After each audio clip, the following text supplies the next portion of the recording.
Assalamualaikum warahmatullahi wabarakatuh. Nama saya Muhammad Azmi Syihak. Saya dari kelas S1B Pendidikan Bahasa Inggris dari Fakultas Bahasa dan Seni.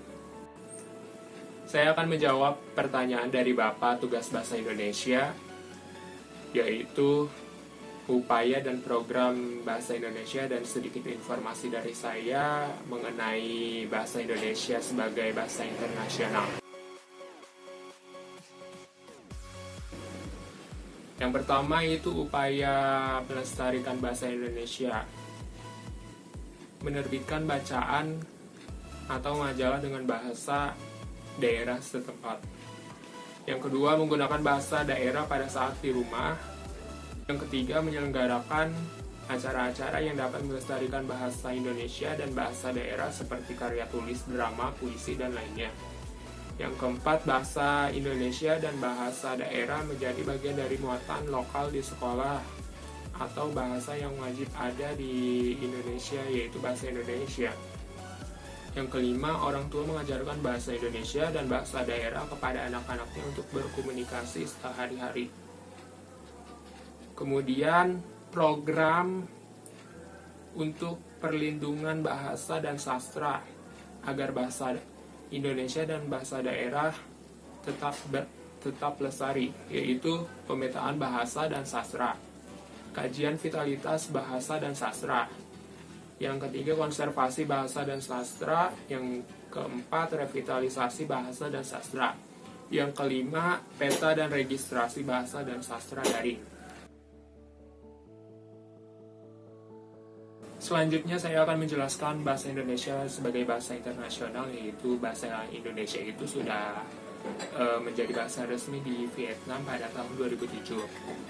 Kemudian bagaimana sih upaya dan potensi bahasa Indonesia sebagai bahasa internasional? Yang pertama, dengan keterbaruan sistem ejaan yang memadai, maka bahasa Indonesia berpotensi sebagai bahasa internasional. Potensi tersebut juga berdampak besar dalam penggunaan bahasa Indonesia yang lebih sederhana, sehingga dalam mempengaruhi minat dan ketertarikan negara lain untuk mempelajari bahasa Indonesia.